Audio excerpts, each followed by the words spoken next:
बिस्मिल्लाहिर्रहमानिर्रहीम। अस्सलामु अलैकुम। उम्मीद है कि आप सब खैरियत से होंगे। स्टूडेंट्स, आज के इस ट्यूटोरियल में हम सीखने जा रहे हैं कि हम फाइनल ईयर प्रोजेक्ट का प्रपोज़ल कैसे बनाते हैं। फाइनल ईयर प्रोजेक्ट का प्रपोज़ल बनाने के लिए हमें कुछ चीज़ों का ख़्याल रखना पड़ता है, जो कि हमें समझना बहुत ज़्यादा ज़रूरी है। हमारे लिए समझना बहुत ज़्यादा ज़रूरी है। जिस वजह से आज के इस ट्यूटोरियल में हम वो सारी चीज़ें अंडरस्टैंड करेंगे, जो एक फाइनल ईयर प्रोजेक्ट प्रपोज़ल बनाने के लिए लाज़मी होती हैं। फर्स्ट ऑफ ऑल, ये हमारे सामने एक टेम्पलेट है, जिसकी बेस पे हमने अपना फाइनल ईयर प्रोजेक्ट बनाना है। हम स्टेप बाय स्टेप चीज़ों को देखते चले जाते हैं और जहाँ-जहाँ पे जो-जो चीज़ें इम्पोर्टेंट हैं, मैं आपको गाइड करता चला जाऊँगा। ओके। फर्स्ट ऑफ ऑल, हमारा ये फर्स्ट पेज होता है और फर्स्ट पेज कुछ इस तरह दिखेगा। अब फर्स्ट पेज में यहाँ पे आपका ऊपर आ रहा है फाइनल ईयर प्रोजेक्ट प्रपोज़ल। ये एज़ इट इज़ ऐसे ही रहेगा, इसको आपने तब्दील नहीं करना। उसके बाद सेकंड नंबर पे हमारे पास लोगो आएगा और लोगो भी एज़ इट इज़ ऐसे ही रहेगा यूनिवर्सिटी का, यूनिवर्सिटी ऑफ सियालकोट का, इसको हम तब्दील नहीं करेंगे। उसके बाद नीचे आ जाइए तो ये क्या है? ये टाइटल है, गॉट इट? यहाँ पे वो टाइटल आएगा जो आपके प्रोजेक्ट का टाइटल है। यानी कि जो आइडिया आपने फाइनलाइज़ किया है, इससे पहले ट्यूटोरियल में मैंने आपको आइडिया फाइनलाइज़ करने का तरीकाकार बताया था कि कैसे आपने अपने सुपरवाइज़र को सिलेक्ट करना है, आइडिया फाइनलाइज़ करना है और फाइनल ईयर प्रोजेक्ट होता क्या है। ये सारी चीज़ें मैंने इससे पहले ट्यूटोरियल में आपके साथ शेयर की थी। उसके बाद आज हम डिस्कस कर रहे हैं फाइनल ईयर प्रोजेक्ट प्रपोज़ल बनाने का तरीकाकार। तो यहाँ पे आपने टाइटल लिखना है अपने प्रोजेक्ट का। मैं आपको सिर्फ़ इतना बताता चलूँ कि टाइटल आपका यूनिक होना चाहिए, टाइटल टू द पॉइंट होना चाहिए और टाइटल इस तरह का होना चाहिए कि वो टाइटल पढ़ के नेक्स्ट पर्सन को ये अंडरस्टैंड हो जाए कि ये काम है क्या? Got it? तो टाइटल बहुत मैटर करता है आपका।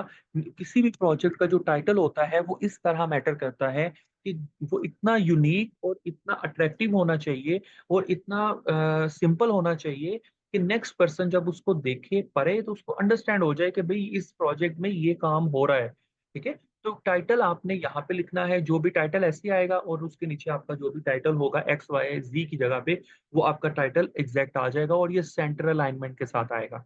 उसके बाद सुपरवाइज़र का नाम हमेशा मिस्टर करके लिखना है। Got it? अक्सर स्टूडेंट्स क्या गलती करते हैं कि वो सर कर रहे होते हैं या मैम कर रहे होते हैं, ठीक है? तो मैं फीमेल के लिए मैम ठीक है, लेकिन सर जो सुपरवाइज़र के लिए बेटर है, जो मेल है, उसके लिए मिस्टर का लफ्ज़ यूज़ करें, वो ज़्यादा सूटेबल होता है। ठीक है? मिस्टर ज कोई भी नाम है, जैसे मिस्टर अली अहमद है, मिस्टर अहमद खान है, कोई भी नाम है, वो आप इस तरह सुपरवाइज़र का नाम जो है वो लिखेंगे सेंटर अलाइनमेंट के साथ। उसके बाद अगर आपका को-सुपरवाइज़र है, तो आप को-सुपरवाइज़र का नीचे में एंटर कर दें, अदरवाइज़ आपने वो लिखने की ज़रूरत नहीं होती। उसके बाद सबमिटेड बाय स्टूडेंट का, मैं आपको रिकमेंड करूँगा कि आप यहाँ पे एक टेबल बना लें। अगर टेबल नहीं तो आप इसी फॉर्मेट में लिख सकते हैं। फर्स्ट ऑफ ऑल आपका एग्ज़ैक्ट नाम के स्पेलिंग, ठीक है? उसके बाद दूसरा नाम, अच्छा फर्स्ट नाम, उसका रोल नंबर पूरा, ये नहीं कि आखिरी 3 डिजिट्स, पूरा रोल नंबर आपने मेंशन करना है। उसके बाद second name full roll number, third name full roll number, fourth name full roll number. Got it? इस चीज़ का बहुत ज़्यादा ख्याल रखना। अच्छा चलिए, यहाँ पे एक अक्सर बच्चे गलती करते हैं, मैं वो भी आपको बताता हूँ। अच्छा, ये बेसिकली टेबल ही है, ठीक है? मैं इसको अगर मैं आपको रिकमेंड करूँ तो आप इसको कोई एक शक्ल दे दें लाइक दिस, ठीक है? तो ये ज़्यादा बेटर होता है, ठीक है? तो ये ज़्यादा बेटर होता है इसलिए कि एक अट्रैक्टिव हो जाता है दिखने में। बाकी हमको अमेंडमेंट नहीं कर रहे टेम्पलेट में, ये टेम्पलेट में अमेंडमेंट नहीं है। ये उसको एक अट्रैक्टिव बनाने के लिए एक आपने तरीकाकार चूज़ किया है, दैट्स इट, और कुछ भी नहीं है। और इसको आपने सेंटर अलाइनमेंट रखना है टेबल को। टेबल को सेंटर अलाइनमेंट रखना है, इस चीज़ का ख़्याल रखना है कि टेबल हमारा सेंटर अलाइनमेंट ही रहे, ठीक है? अच्छा, और ये जो अलाइनमेंट होगी नेम की, ये जैसे आ रही है ना, ए-बी-सी के नीचे एग्ज़ैक्ट दूसरा ए आ रहा है, फिर इसी तरह आपके नाम के स्पेलिंग भी होने चाहिए। ठीक है? अगर ज़ेड से एक नाम शुरू हो रहा है तो दूसरा नाम, पहला नाम है अली, दूसरा नाम है अहमद, ठीक है? तो वो बिल्कुल उसका पहला अल्फ़ाबेट, जो ऊपर वाले का पहला अल्फ़ाबेट है, नीचे वाले का पहला अल्फ़ाबेट भी उसके नीचे ही आना चाहिए। Got it? तो इस तरह आपने इसकी अलाइनमेंट करनी है, रोल नंबर की भी इसी तरह अलाइनमेंट करनी है ताकि अट्रैक्टिव नज़र आए और एक अच्छा प्रोजेक्ट, अच्छा आपका जो है वो टाइटल पेज बने। ओके, हम नेक्स्ट पेज पे आते हैं, तो नेक्स्ट पेज होता है अप्रूवल का। अप्रूवल क्या होता है? अप्रूवल सुपरवाइज़र की तरफ से होता है, ठीक है? अप्रूवल, यहाँ पे बच्चे अक्सर गलती करते हैं कि भई ये जो मिस्टर एबीसी लिखा है ना, ये हमारा नाम आना है, ठीक है? स्टूडेंट्स का नाम नहीं आता, यहाँ पे अप्रूवल होता है बाय सुपरवाइज़र, कि सुपरवाइज़र ये अप्रूवल देता है कि मैं इन बच्चों को एक्सेप्ट करता हूँ और मैं इस आईडीए पे इन बच्चों को काम करवाऊँगा और इनका जो स्टैंडर्ड है वो इस आईडीए के मुताबिक है, ठीक है? और ये टाइटल है, ये डिस्क्रिप्शन है जो कि नीचे मेंशन है और मैं इस सब को करवाने के लिए विलिंग हूँ। तो यहाँ पे अप्रूवल आता है जैसे कि आई, मिस्टर, जो भी आप अहमद खान आपका सुपरवाइजर का नाम है वो आएगा और ये ऐसे ही बोल्ड में आएगा। इसी फॉर्मेट को आपने फॉलो अप करना है। आगे ये सारी चीजें ऐसी रहेंगी। टाइटल्ड XYZ की जगह पे आपका टाइटल आ जाएगा, एज सुपरवाइजर, सारा कुछ बाकी चीजें वैसे ही रहेंगी।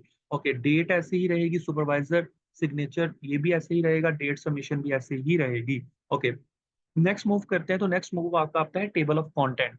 अच्छा, अब टेबल ऑफ कंटेंट में बहुत सारे बच्चे गलती करेंगे। अब टेबल ऑफ कंटेंट पहली बात है आपको बनाना आना चाहिए, ठीक है? ये ऑलरेडी बना हुआ है, आप ये भी यूज कर सकते हैं।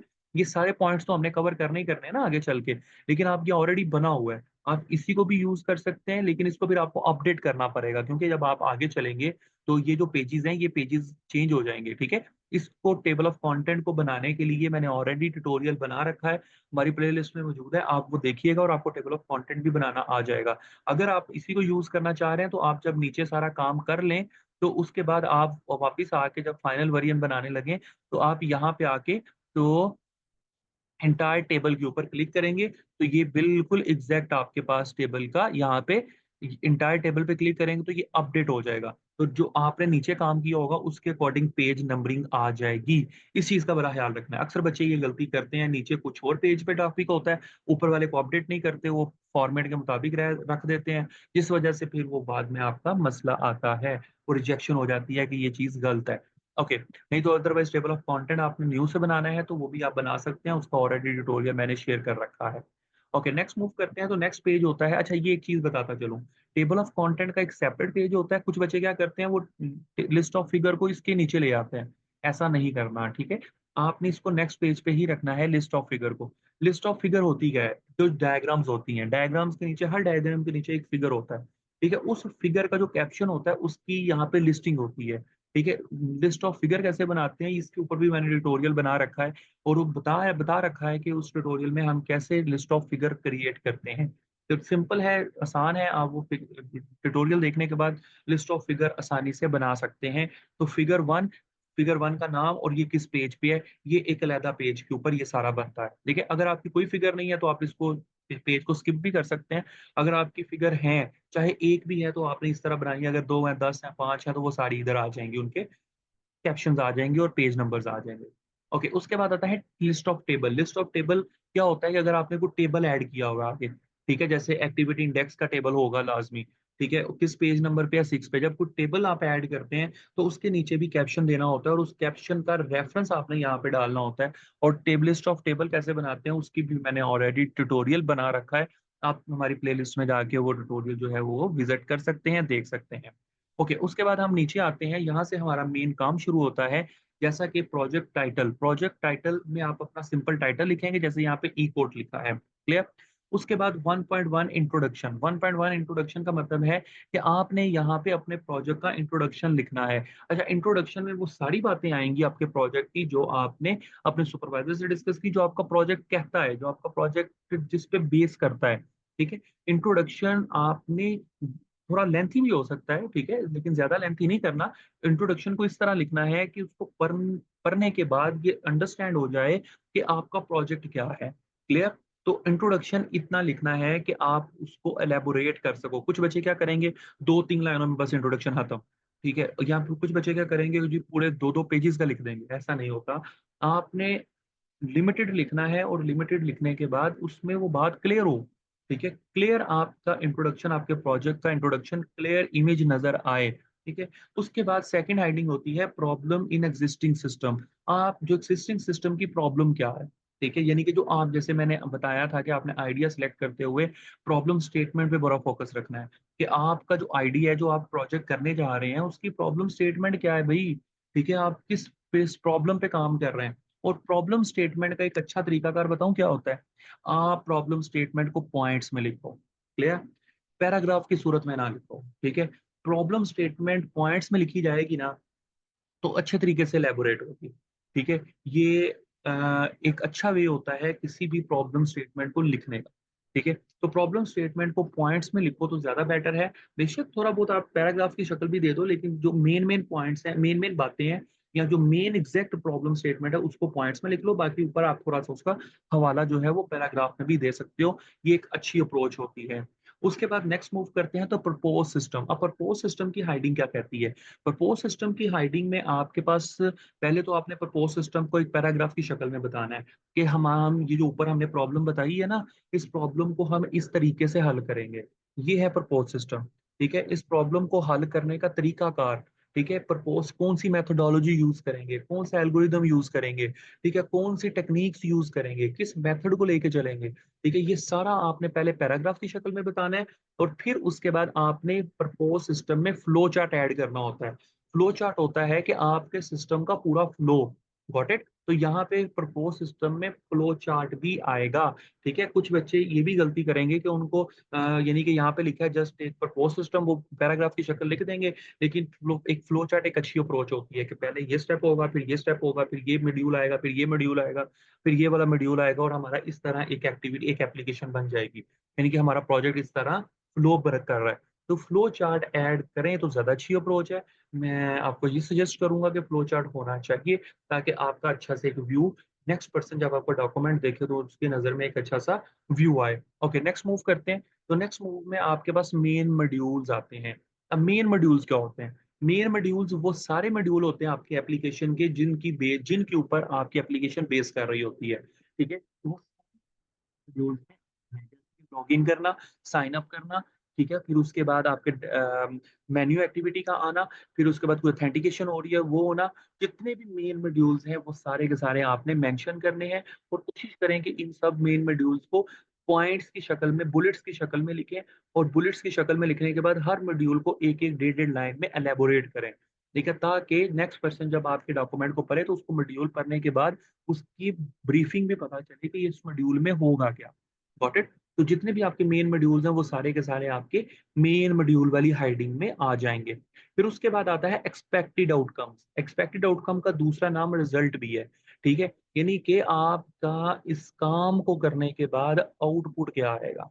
ठीक है, इस काम को करने के बाद आप क्या ऐसी प्रोडक्ट बनाएंगे जिसका मार्केट में फायदा होगा, या किस पर्सन को फायदा होगा, इसकी क्या आउटकम्स होंगी, या आपकी एक्सपेक्टेड आउटकम्स क्या है। ठीक है, आप क्या समझते हैं कि इस काम को करने के बाद हमारा ये मसला हल हो जाएगा। उसको आपने एक पैराग्राफ की शक्ल में मैनेज करना है एक्सपेक्टेड आउटकम्स में। ठीक है, और ये टू द पॉइंट बातें होती हैं सारी। ठीक है, इसको आपने इस तरह एलेबोरेट करना है कि नेक्स्ट पर्सन जब डॉक्यूमेंट पढ़े अच्छे तरीके से उसको आपकी बात की आउटकम्स की समझ आ सके।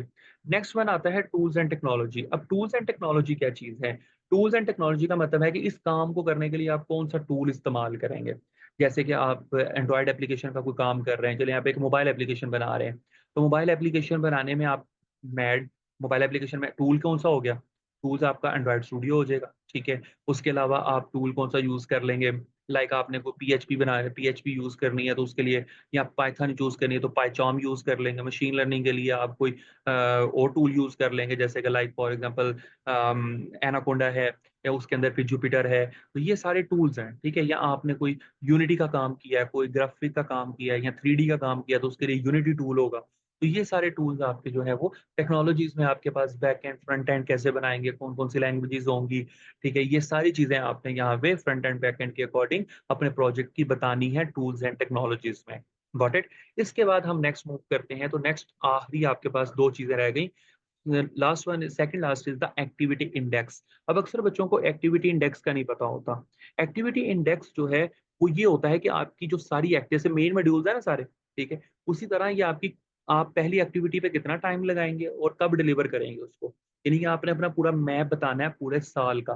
ठीक है, 7 सेमेस्टर और 8 सेमेस्टर का। ठीक है, पूरे साल का आपको कैलकुलेट कर लें। आप इस तरह कर लें कि ये वाली जो साइन अप और साइन इन एक्टिविटी है ना, यहाँ पे लिख लें, और इसको हम 1 माह में डिजाइन करेंगे और डिलीवर भी हम 1 माह में करते हैं। ठीक है, इस तरह फिर नेक्स्ट मेन्यू एक्टिविटी या जो भी आपकी एक्टिविटीज हैं उनकी डिलीवरेबल और ड्यूरेशन हमने यहाँ पे मेंशन करनी होती है, ताकि जब आप प्रपोजल में दे रहे हो तो नेक्स्ट पर्सन जब देखे तो उनको आइडिया हो कि भाई इतने इतने टाइम में ये लोग काम मुकम्मल कर लेंगे। Got it? तो ये आपने पहले अपना प्लान बताना होता है कि इसके अकॉर्डिंग हमारा काम कंप्लीट हो जाएगा। एक्टिविटी इंडेक्स इस यहाँ पे ये टेबल बनाने का मकसद ये है, और इसका जो लिखने का तरीका का जो है वो मैंने आपको ब्रीफ कर दिया।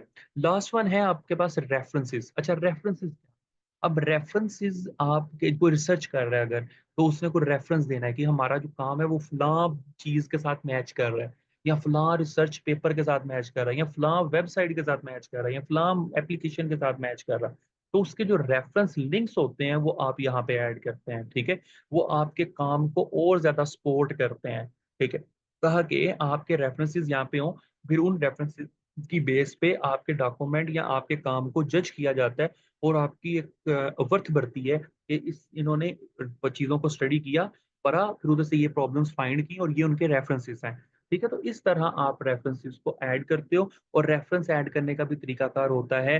रेफरेंस ऐड करने के लिए आप एक स्टाइल यूज़ करते हैं, एंड नोट का एक सॉफ्टवेयर होता है, जिसको आप चूज़ करते हो। मैं एंड नोट के ऊपर भी एक फिज़िकल एक ट्यूटोरियल डिज़ाइन करूँगा, तो आपके साथ वो शेयर करूँगा, तो उम्मीद है कि आप एंड नोट को सीख के तो रेफरेंसेस भी अच्छे तरीके से ऐड कर पाएँगे।